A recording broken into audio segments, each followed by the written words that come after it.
In this video I'll show you how to change a flat tire on the side of the road.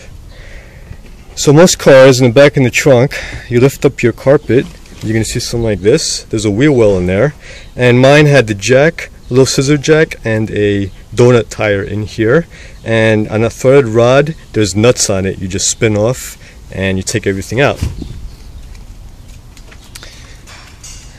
If you have chocks, it would be a good idea to put chocks, but if you're on the side of the road, you probably won't have any.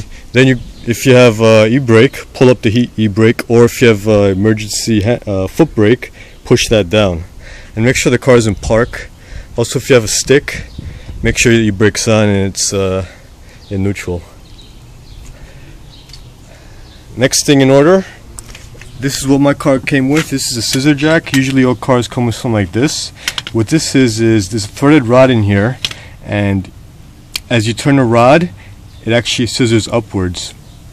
And it also came with one of these, which has a actual socket in it, and one of these. This, I believe, is just to put it in here and open this up.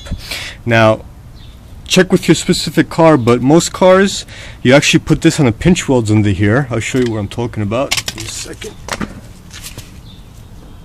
There's a frame rails here. Let me show you. And there's pinch welds over here. Pinch weld, pinch weld. So put it between the pinch welds.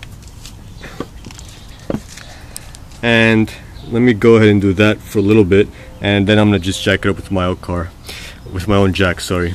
So let me do that. Now as you turn this, you're gonna see it goes up. Clockwise it'll go up. And you put that in the pinch welds.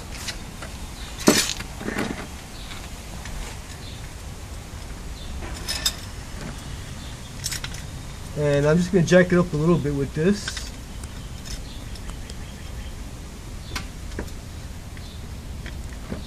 So it's tight.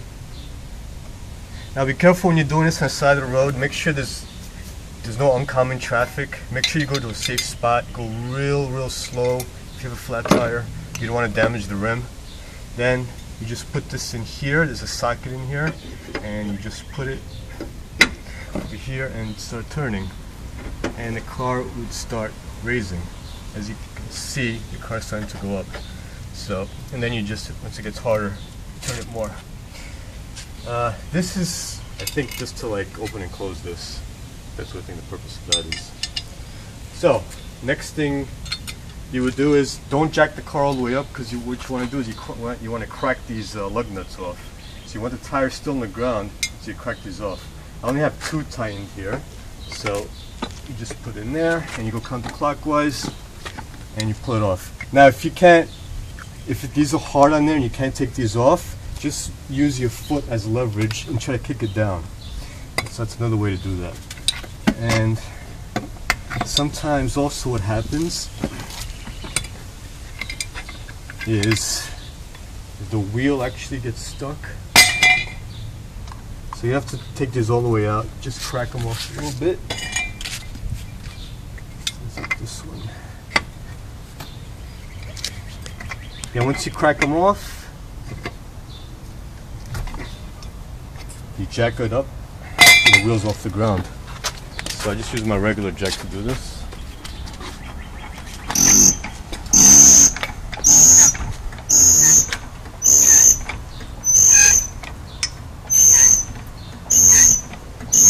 It's off the ground. Now be careful when it's off the ground, because you don't want to go under there if you're on the side of the road. Make sure you keep clear of the car, because you're just going to have that scissor jack most likely. So be very careful. Then you take your donut, put it to the side. You take the rest of the lug nuts off.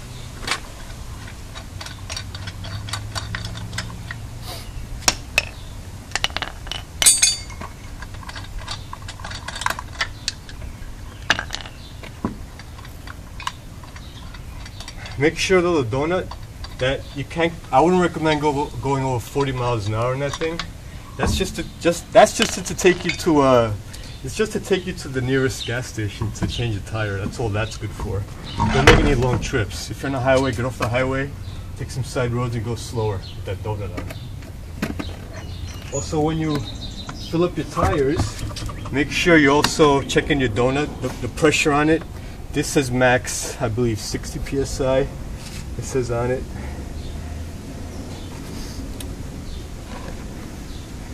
And now once you have the old tire off, put your donut on. Some cars have full spares, so if you have a full spare and it's good, then you go your recommended mile an hour on that. Now I'm not going to go all the way, but you get the idea. Hand tighten them as much as you can.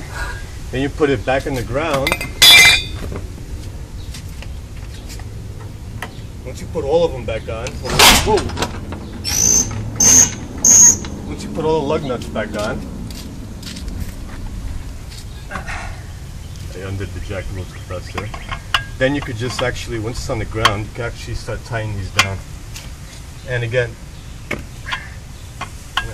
tighten these down, go star shape, one here, one here, one here, one here. Start tightening out all the way down. One other thing also I forgot to mention, when you take the tire off, sometimes it's hard to take off. It's actually stuck on the actual wheel hub over here.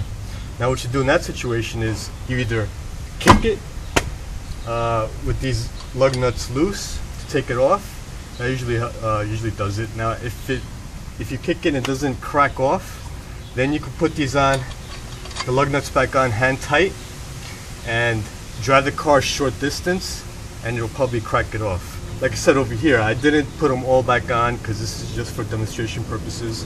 But once the car is back down, you would actually tighten all these back down, and you're good. So thanks for watching. Subscribe to my channel. It's free to subscribe. Like me underneath on Facebook and Twitter. It's free to like me. Also, check me out at NewYorkThoroughGen.com. That's my car club, and you'll find me there. Thanks for watching. Take care.